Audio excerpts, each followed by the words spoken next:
Thank you, everyone. So glad to see all of you here tonight. And I wanted to start off by thanking Jonathan, thanking him so much for reaching out to each and every one of you and having this group together. All of us freedom fighters. What kind of room and what kind of power do we have in this room?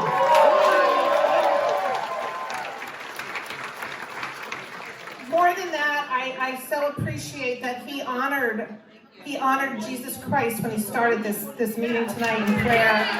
God bless every single one of you. So I want you to know, some of us are often called heroes up in Hartford, the ones that are fighting really hard for you. We're not the heroes.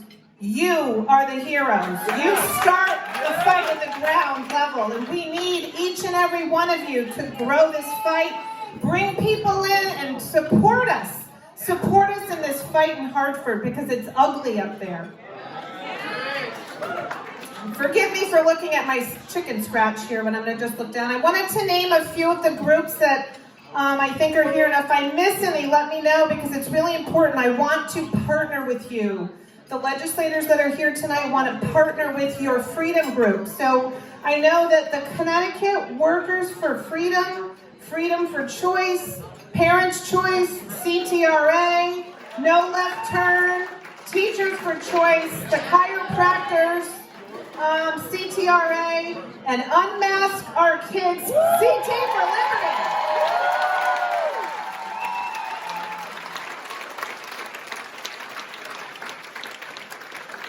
I started this fight a little over a decade ago. My husband and I were really paying attention when they wanted to start this national healthcare system. And at the time, my children were in their teens and kind of leaving and turning into adulthood. But not long after that, we started having grandchildren, and we knew we had to stay in this fight, both locally, statewide, and nationally, because this is for our kids. This is what we're leaving our kids. Absolutely. Thank you for those that brought their children here. Yes. That's who we're fighting for every single day up there. Thank you. I'm just a mom, a wife, a sister, a grandmother, an aunt, but and I'm a nurse by career, so I understand vaccines, medication, the implications, and that should be your choice, nobody else's choice. And we'll continue to fight for that for you. And finally, I'm a patriot and I'm a freedom fighter. And I'm going to fight for each and every one of you as long as I'm up there in Hartford and even when I'm not. Thank you.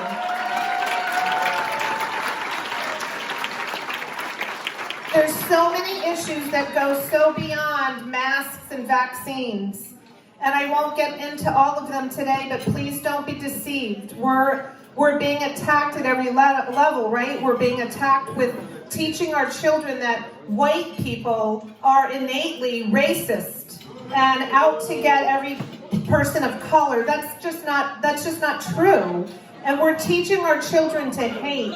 And so we need to be on that front. We want to have children that give them the choice of education, freedom to choose where they go and get educated. So we're fighting that front. I know Representative Kim Fiorello she's been fighting that as well. You know, money follows the children. We know that taxation is theft, so we're fighting against them taking your working money. So there's so many other things besides medical freedom, masks. It goes on and on and on. So we're fighting all of them for you. We're principled and we're up there fighting for your individual freedom. I serve in the 44th District, which is a little ways away from here, Killingly and Plainfield, and then in the fall it'll add Sterling on, so I'm a little bit of ways from here, but we're up there fighting for you. Recently, I just wanted to point out to you there was 2 bills that passed last session, SB 1, which makes racism a public health emergency. The other one is SB 2, and many of you parents out there might not know it, but there's been a big push to put mental health clinics into the schools. Mental health. The government right now in Connecticut has voted into law that without consent from the parents or knowledge, your child can seek therapy, you will never have consented and you will not even know that they're going. So many issues can be discussed in these clinics and you could never know they were being discussed. Please have a watchful eye for those things. They're trying to put these clinics in your schools, and you may never know that your children is going to talk to people you don't know, you haven't approved of, and you may not even be aligned with, so please be paying attention. And then I just wanted to talk a little bit about, I think most of you are very engaged, but please, if you don't know your representative, you don't know your senator, you should and they should know you. They should know you by name because you should be calling them, emailing them, standing in front of them, asking them to hear you and to hear what you want for your children and your family. So please know who they are. If you haven't gotten behind a candidate who you're like-minded with, you haven't either given them money, given them some support in any way, shape, or form, making phone calls, putting up signs, whatever it is, please get behind somebody you believe in and help them. We need to win this battle, and we're not going to win it unless we get numbers up there. When you leave tonight, I want you to think about reaching out to 2 other people that you know, people you may have crossed conversations with. Bring more people into these groups. Have those conversations. Tell them to join you in this fight. This is where it starts, right here. It's really, really important. And finally, if you don't know the representatives that are up here, most of us are on Facebook. Please like our pages, like them and share them. That's how we're going to work at getting the word out. So please be paying attention to that as well. And I think that's what I want to close with. Please, we appreciate each and every one of you. You're our heroes, and we're glad that you're here today. Thank you so much.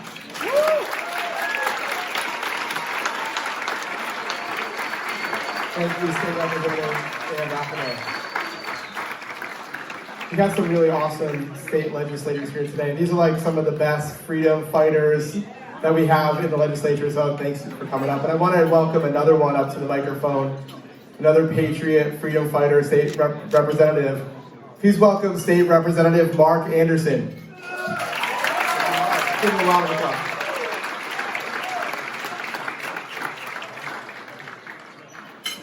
Good evening. So, yeah, I'm just a darn freshman, but I was sworn in January 6, 2021. I was at the Connecticut test. I have an alibi.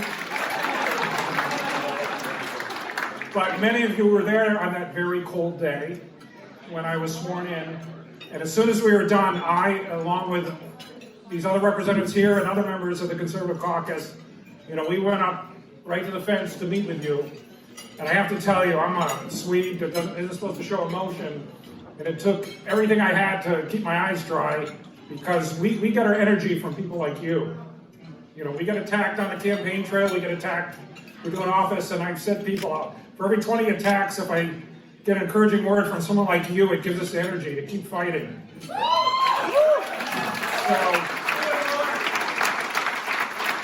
So I was conflicted tonight. There's a conflict with the CCDL dinner, which I've been to several times, and I think the rest of our Conservative Caucus is there, but they're with you here in spirit. You all know CCDL is the major gun rights group, and you should consider them.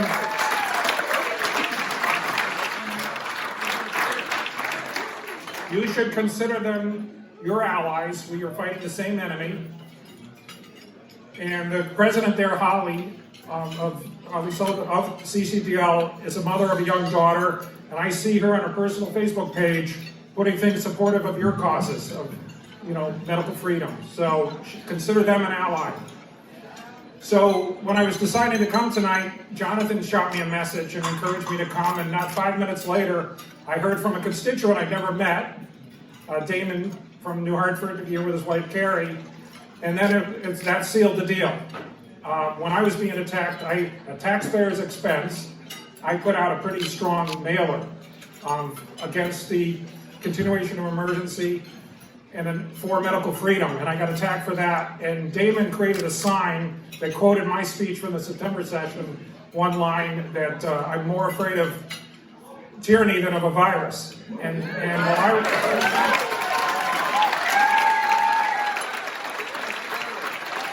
so I was very glad to, Damon defended me, even on his front lawn and on Facebook, so I knew I had to come. And I haven't been able to say hi to another. I'm in the 62nd district, which is Barkhamsted, Granby, Heartland, and New Hartford. I saw the famous drummer. There, stand up.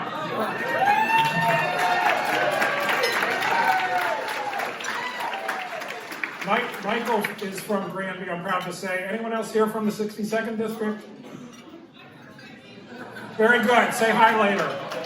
Great. Thank you. So one other reason I'm glad I came tonight is CCDL at their event has gun raffles and other good stuff, but you have a DJ. Because of that, my wife Carol is here. I think I have a higher chance of getting Valentine's Day credit here than at the CCDL. Not confirmed yet, but I'm working on it. So after Thursday's vote in the House, I know all of us are a bit discouraged. And we know what's likely to happen Monday in the Senate. But Representative Fiorello, who's speaking next, had a phrase, that we're going to take lemons and make lemonade. So I'm going to give an idea where I feel strongly we can make lemonade. So we have an election coming November 8th. And the electorates, the voters, you, are very riled up. And the higher level of emotion, the more likely of a swing, okay? So we must take the governorship, we must take the Secretary of State with Dominic, and we need to flip some representative and Senate seats. In 2016, the Trump wave transformed Connecticut. I don't know if you're aware of that. So the state Senate was tied 18-18. I believe the House was 72-79. That put the brakes for 2 years on a lot of bad stuff. It also gave us some budget reforms that we're still reaping the rewards from. So, and then in the last election, there was an anti-Trump sentiment that really hurt us, and we lost a lot of those seats. But now we have King Ned in office, and who has way overstepped, the Constitution and his party. So we have an opportunity that we are not capitalizing on. I'm telling you, the party I'm affiliated is not yet capitalizing on it, and we have time. I bet you all paid attention to what happened in Virginia. We must pull a Virginia here in Connecticut now.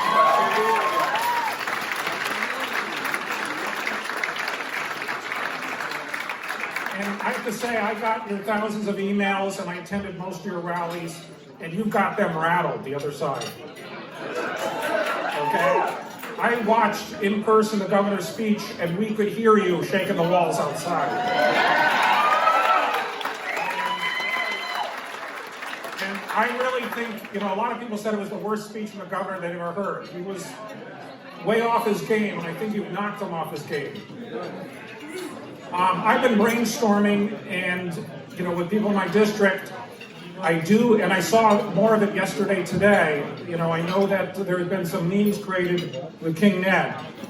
I really think that is what will work here. There needs to be 100,000 or more yard signs and bumper stickers that say, "Get rid of King Ned." It's 2 words. It's a simple pick.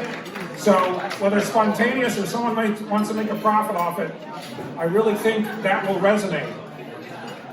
But I also, everyone here, as Ann said, need to get behind a candidate for statewide office, state rep, state senate. But I want you to think even further that these are, in my opinion, entry-level jobs. If you were in student council in high school, you can run for office in this state, okay? Or even if you haven't, if you little small voices in your head saying, "I could do that better," you are in the window right now of about 45 days where you can get started on a campaign if you have a bad incumbent in your district. So there is time. In mid-May, the party I'm affiliated with has its state rep and state senate caucuses. So if you're thinking about it, you need to give it a couple more weeks and make a decision. If you're thinking of running, this is the time. You have time. I felt called to be a state rep late when I was 20 years old. But I chose a career in the Army which did not allow me to run for partisan office. So I started getting involved in politics. I retired in 2016 from the Army and settled in Granby. I went to every RTC meeting. It took 2.5 years before they let me on. But I saw a very determined opponent run against my incumbent state rep. And I said, he doesn't even know me, I'm going to offer to help him. And he accepted. And he won with a 13.5% margin. And I learned how to campaign. And then wouldn't you know, he decided 2 years later to retire, and after a month thinking about it, he asked me and I decided to run. So if you're not ready now, help someone to get the experience. So again, if you're fed up with your representative, your state senator, then work with all your spare time to help defeat them, even run against them. Thank you.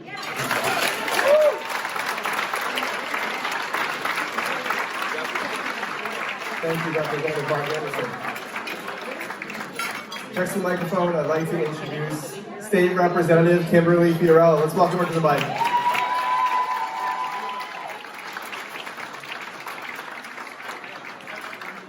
Thank you so much. I'm a little shorter than Mark. I have some giveaways, so you'll have to wait for that part of my remarks today. So you'll hear it if you're paying attention. Thank you. Thank you so much. Thank you, Annie. Thank you, Mark, for your remarks. Thank you, Dom. Thank you, Jonathan, so much for how you can bring together so many people. It's really vital that we get together and break bread and get to know each other face to face, learn to trust each other, and become friends, because we have to build a coalition of freedom. And it's what Reagan said, 80-20.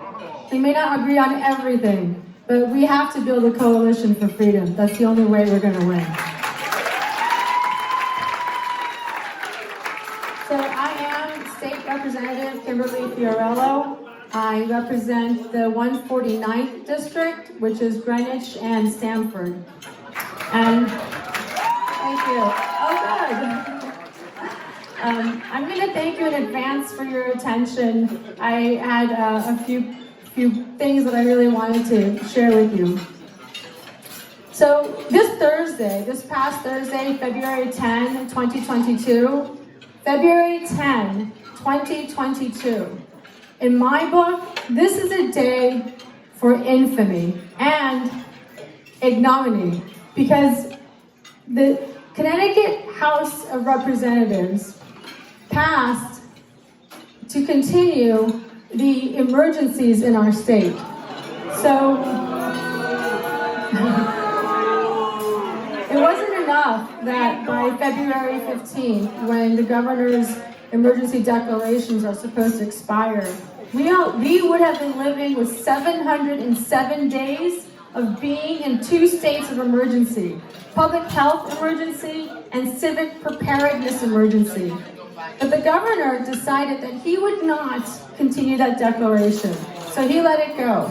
But do you know who decided to take up that baton and declare the 2 emergencies again? Your state legislature. So, your House of Representatives, and on Monday, your Senate, they're going to vote to say that our state is still in a state of public health emergency and civic preparedness emergency for another 140 days to June 30th. This is a lie. It's a fraud. And they're gaslighting us. We have to stay, we gotta hold on to our rational brains. You cannot let them gaslight you. You cannot let them make you think, well, maybe the hospitals are full. You have to stay completely rational. You've got to have a hard grip on your rational brain. You've got to believe in reason and common sense. You cannot let yourselves be gaslit.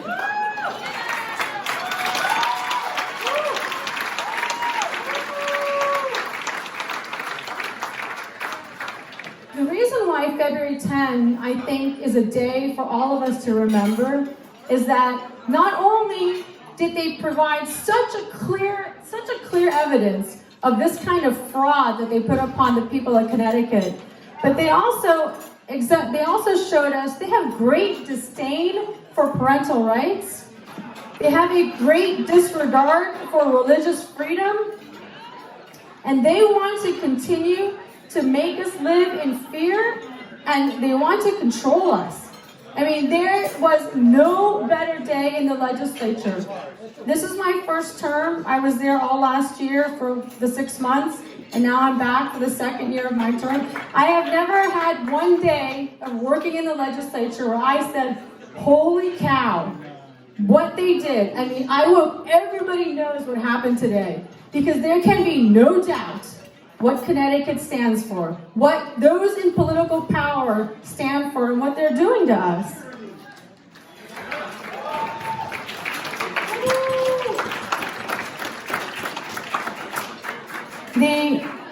The reason why they decided to abuse their power, so the legislature has power that they are given by the Constitution, but they decided to abuse their power by saying we are in a state of emergency.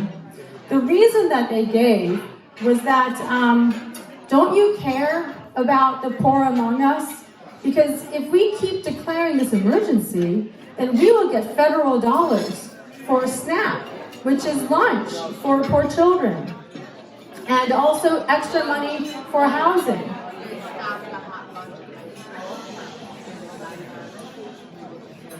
And so, our response to that should be, how dare you presume that people who happen to be at a state of low income want this fraud?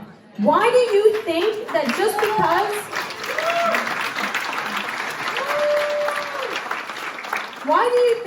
because someone is not living in such rich circumstances that they want you to lie to them? That they want some kind of dishonest government? Why wouldn't you think that all people want honest government?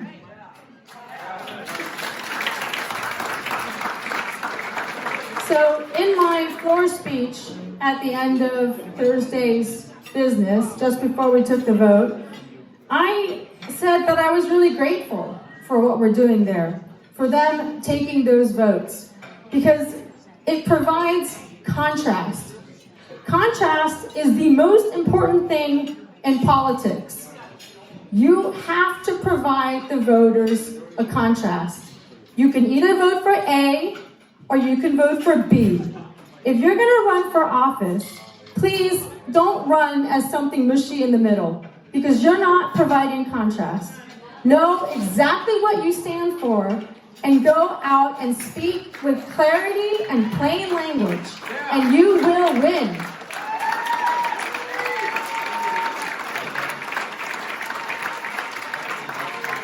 So I said to the speaker who was in front of me and whoever is in the room, I was like, thank you. I'm really grateful for this thing that you have done to the people of Connecticut, because they will not be able to unsee what they see now. And this is for Republicans, Democrats, the unaffiliated. This is not a partisan issue. This is, everyone can see what you guys are doing. And so thank you for that clarity, all you guys.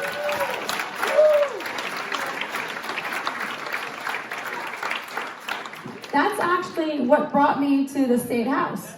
I myself had a moment where I was like, I can't ignore this. I can't just be home. I see what I see, and I gotta do something about it. And I say to these my colleagues, rather than hand out a government handout to help people, why don't you try freedom? Why don't you try policies that lift people out of poverty? Government handout is great. I mean, yes, you do make an immediate difference in the lives of people. You can't deny that. You give somebody $95 extra a month, which is what this vote was about. That's $95 extra a month, okay? So that's a material outcome that you have done. However, what was the cost? The cost is you lied to them, and 2, you have made them dependents of the government. And then 3, you have diminished their souls by making them dependents of the government. So, why not try freedom, right? And then they'll say, well, what does freedom mean? I mean, what's your policy idea? Well, I'm sorry, we're gonna have to keep saying it till we're blue in the face. But what we mean is lower taxes. It means take less of our money. Let the people of Connecticut keep more of their hard earnings. We're just gonna have to keep saying it, all right? And what's our other idea? Stop over-regulating us. Stop being so bossy with all of your rules and all your expensive red tape. It really gets in the way. It takes up so much of our time and energies. It's very discouraging, so stop it. So stop taking all our money out of our pocket and stop bossing us around with all of your usually nonsensical rules.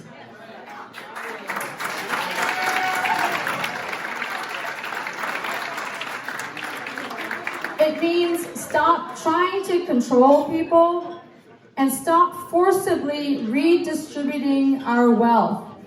Because the truth is, we voluntarily redistribute our wealth. And that's a beautiful thing about Americans. We voluntarily redistribute our wealth more than any other group of people on the planet. Okay, Americans give the most to charities. And if we tried freedom, if we tried those ideas, what would we see? Well, you would see the people of Connecticut bring to bear all their resources, their energies, their ideas, and their hopes for the future to have a truly resurgent economy in this state. Not just something that the Current or the CT Post declares, oh look, we have more jobs here. Oh, another business has come here. Oh, we have a budget surplus. They want to dangle in front of you the shiny object of a budget surplus. And that's nice, that's not fake, that's good news. It means you have extra money in your checking account, which we all really like.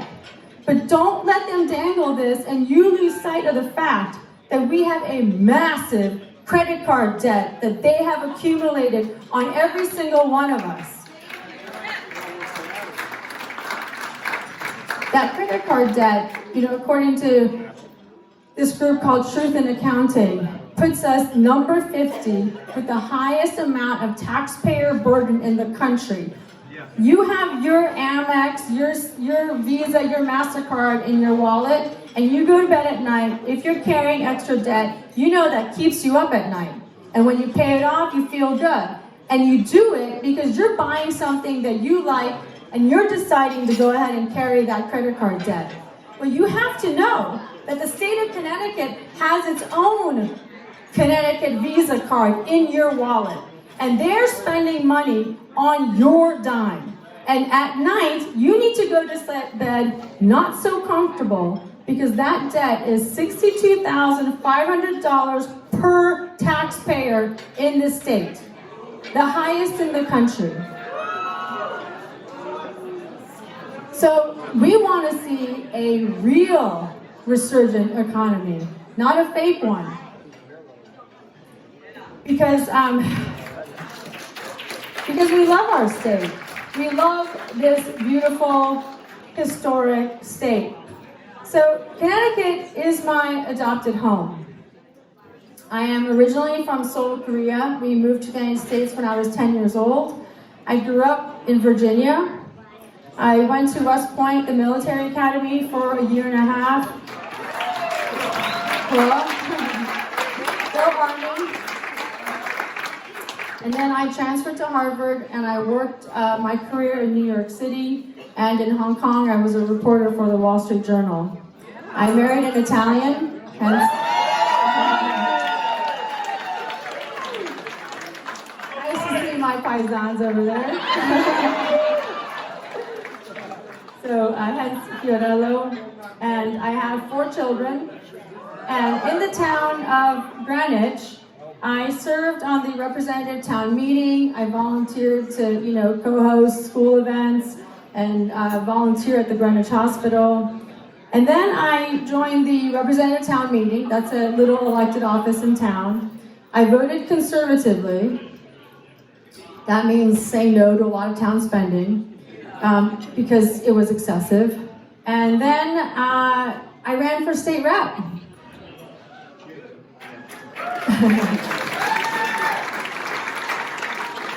So let me try an idea out on this crowd, okay? I believe that we can turn Connecticut bright red. I mean, bright red.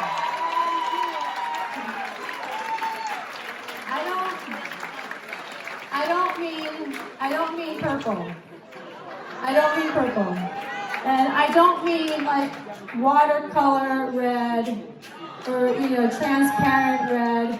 I mean bright red, right? Bright red. I mean still revolutionary. That's our state motto. Constitution state, like Nathan Hale red. Okay? So what's the first step in trying to get us to be bright red? Okay, 1, you gotta believe it. I believe it. Maybe I'm in moonbat territory, but I believe it. And then you have to envision it. Can you see it?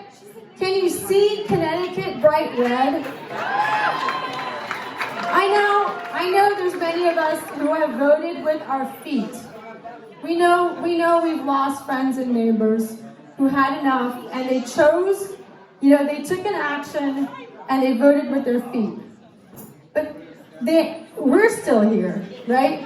And our message to them is going to be, come on back, because, we love winter, we love these old stone,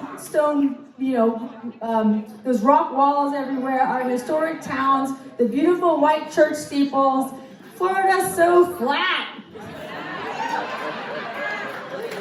So we want to tell all of our friends, you can come back because we're going to make this real. So then the question is, what's the plan? How are we going to turn Connecticut bright red? Yeah, there's cleanup in aisle 1 for sure.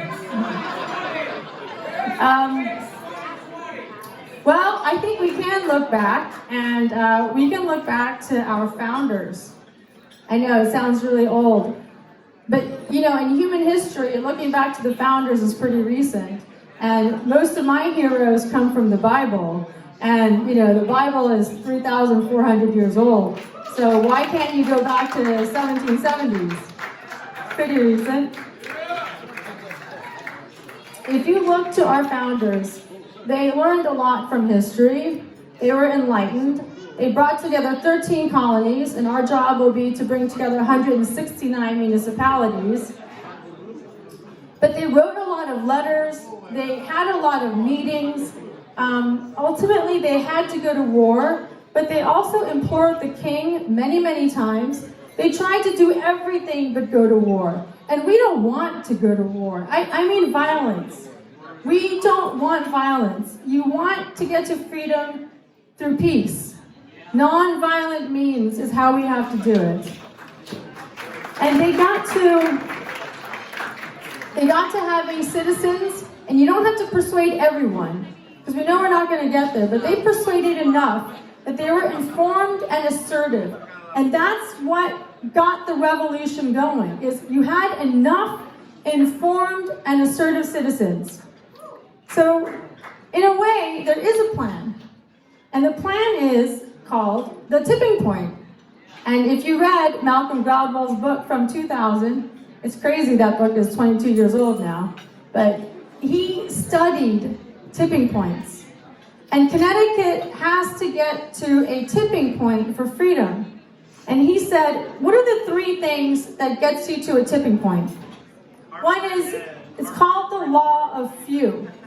And that's great, because we don't have to persuade everybody. But the law of few means, among us, there has to be some connectors. And a connector is someone who knows a lot of other people. You're just the most loquacious and gregarious among us. And then you need to have mavens. Mavens are called people who have a lot of information. The one where you're like, oh, I'm going to go to him because he read the bills and he really knows this, or she's the person who understands, voter laws, etc. But among us, there are mavens. And then thirdly, we need salespeople. The people to go out there and make the pitch and make the sales. But it's the law of few. So you don't need tons of these. We need a few connectors, a few mavens, and a few salespersons. The second thing is stickiness factor. I mean, what makes something go viral? What makes something, socially, it goes on a social epidemic? I know it's strange to use those words now in the time of COVID, but actually, we understand it really well now. But the stickiness factor is the idea good? And we know freedom is a good idea. It actually burns in every human soul. So we're good on that. Our idea has plenty of stickiness factor. And ironically, Gladwell will say, the best ideas are kind of simple, and they're cheesy and corny, and they're usually, they're kind of outdated and unoriginal. And that's kind of how people will treat the word freedom. But we know it's a stickiness factor. People get it when you say freedom. And lastly is you need the power of context. Your timing has to be right. And that, we don't know. Is 2022 it? Is this the timing? Is this the year? We don't know. I hope so. So this is kind of a plan. We need a tipping point. And we're going to get there with the law of few, the stickiness of our idea, and the power of context. And the power of context, if it's not 2022, then we keep going and maybe we hit it in 2023, or 2024, or 2025, or 2026. But you got to keep going, because that's how, Nike sells its shoes. That's how all of these ideas that became something, like Amazon didn't become what it is overnight. Amazon started selling books. But that's the don't give up factor. When you don't give up, suddenly your timing is perfect. And so we're going to get there.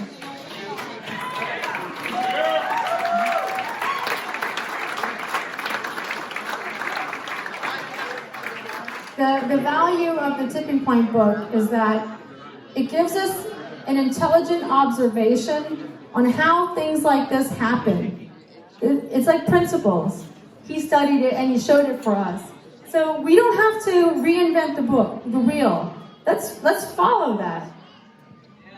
All right, so I have some final thoughts. Okay, I'm gonna ask a question, and if you know the answer, please just stand up and raise your hand, and then I'll call on you, and then you're gonna get one of these things. But my final thoughts are, I wanted to share with you that on my desk, I have this thing that I picked up at the Ronald Reagan Presidential Library. It's a plaque that apparently President Reagan had on his desk facing outwards.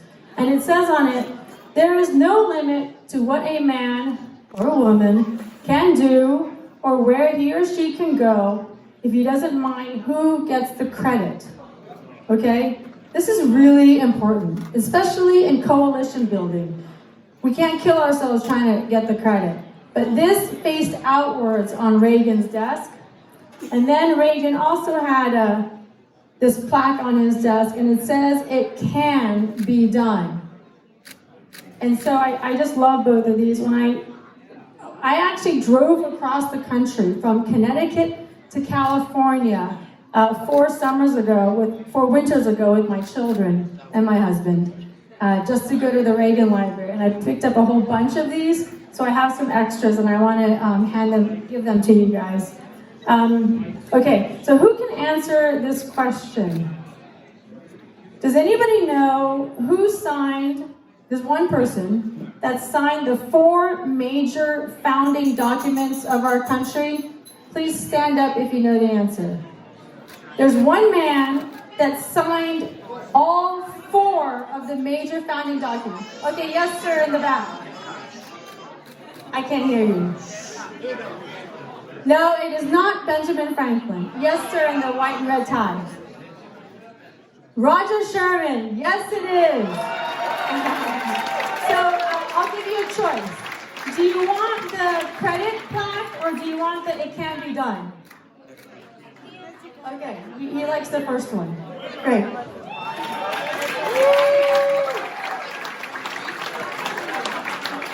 You're welcome. So, thank you so much for knowing that. Roger Sherman is a Connecticut hero. We should all know Roger Sherman. Roger Sherman, so the Revolutionary War happened from April 1975 to September 3rd, 1783, okay? 75 to 83, it's a long time they're fighting, 8 years. In 1774, Roger Sherman put his name, and don't forget, when you're putting your name to these things, he's really signing the dotted line. He's putting his life on the line. He signed the Articles of Association. That was the first time that the 13 colonies tried to get together to make a decision together.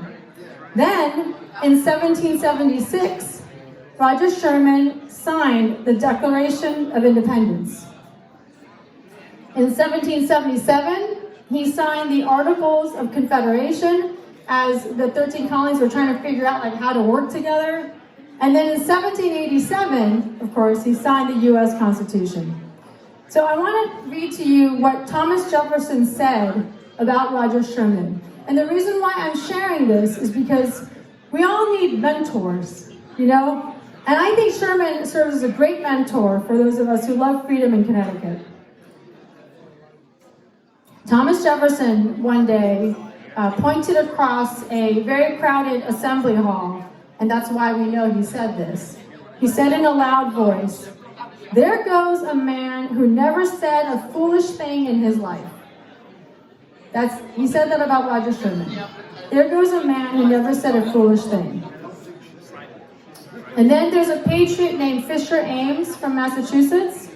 He was a Federalist with Alexander Hamilton. He also said about Roger Sherman, "If I am absent during discussion of a subject, and consequently know not which side to vote, I always look to him, for I am sure if I vote with Roger Sherman, I shall be voting right." So how amazing to have such people say such things about you. Roger Sherman, what he went through, when he was 19 years old, his dad died. And he had to take care of his entire family, and they were destitute. Roger Sherman worked as a shoemaker. He worked as a storekeeper in New Milford and in New Haven. And then somebody noticed that he's pretty intelligent. And he decided, with some advice, that he would teach himself law. And he passed and was accepted into the Connecticut bar. That makes him normal. He's just one of us, a regular folk. And he went on to contribute to the Constitution, the Connecticut Compromise. The Connecticut Compromise, which says that you will have the Senate, which is equal representation of the states, and then he said we'll have the House, which will be determined by population. That was a compromise that came out of Roger Sherman's head. And so this comes to my second question, which is, Vermont has a motto, and it's freedom and unity. Woo! New Hampshire has a motto. What is it? Yeah, live free or die. Woo! And in Florida, says is, in God we trust, and Texas is just friendship. Does anybody know what Connecticut's motto is? Okay. Wait, hold on. You can't just yell it out. Sorry. Stand up. Okay, this gentleman in blue. Constitution State. No, that's our nickname. But what is Connecticut's motto? The lady here. Sorry.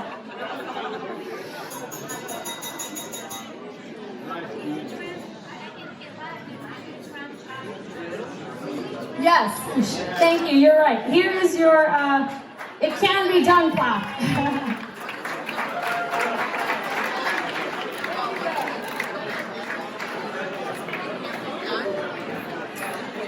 So she said that the Connecticut motto is qui transtulit sustinet, okay?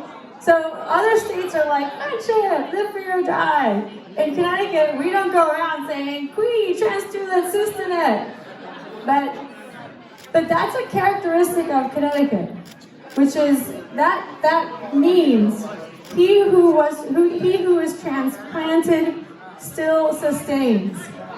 It reflects on the character of the land of steady habits, okay? I'm almost done.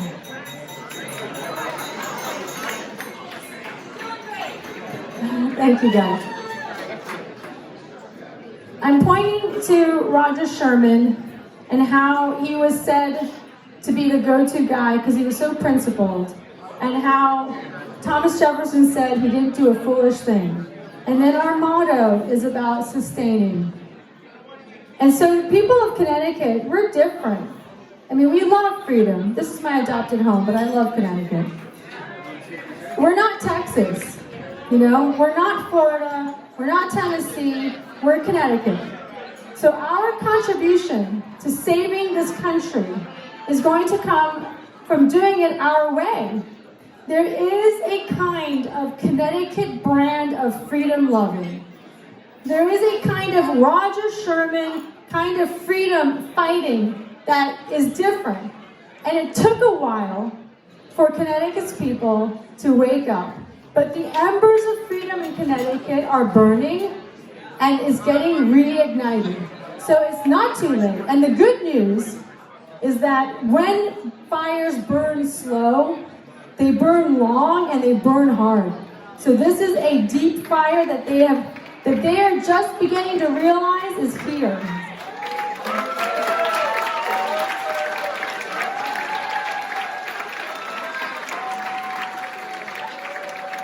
Okay, so now I'm almost done. I'm done.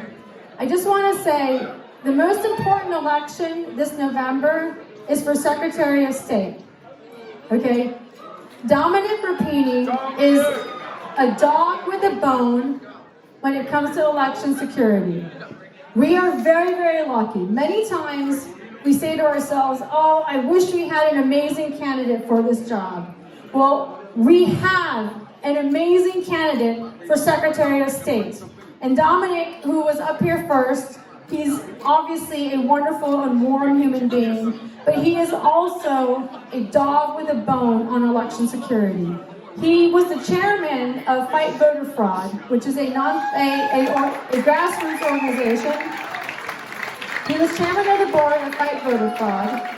He has also testified last year in front of the legislature multiple times to speak out against some of the things that they wanted to do with our election laws. But they passed. And so this November, there are two really important things that we need to be aware of. One is we have to elect Dominic Rapini to Secretary of State. And two, there is a constitutional referendum. Nobody is talking about it, but it's coming. And we are all going to vote as a group of people whether or not we want to change the Connecticut Constitution to open up to early voting. But it doesn't say how many days of early voting. It just says early voting and leave it up to the legislature to decide. Do you want to do that after what they did on February 10th? Early voting, there's nothing wrong with early voting per se, It's just, you gotta know how many days you're dealing with, and you have to have some trust in your election system. Yes, early voting is convenient and it's really nice, but it's questionable when you live in a state where there is, unfortunately, absentee ballot voter fraud, but it's actually prosecuted, okay? In Stanford and in other towns, we have had prosecutions of election fraud. And plus, we know that our voter rolls have not been cleaned in years or maybe decades. So early voting in the context of Connecticut is something that we cannot allow. I'm sorry, we can't allow it. So we have to push back on that. And lastly, if any of you are thinking of running for office, I want to tell you that I'm bringing in a conservative campaign trainer from the state of Nevada. And this is great, because we have some talent in Connecticut, but we have got to learn from what other people are doing in other states. So let's learn from other folks. I'm going to give you my phone number. So please text me if you want to participate in this. I will send you the information. We're holding it in Norwalk on Saturday, March 5. So this is my phone number. It's 917-940-4714. I'll say it one more time. 917-940-4714. Please text me so I can send you the information about this campaign training. Thank you, freedom lovers. God bless you, and God bless Connecticut.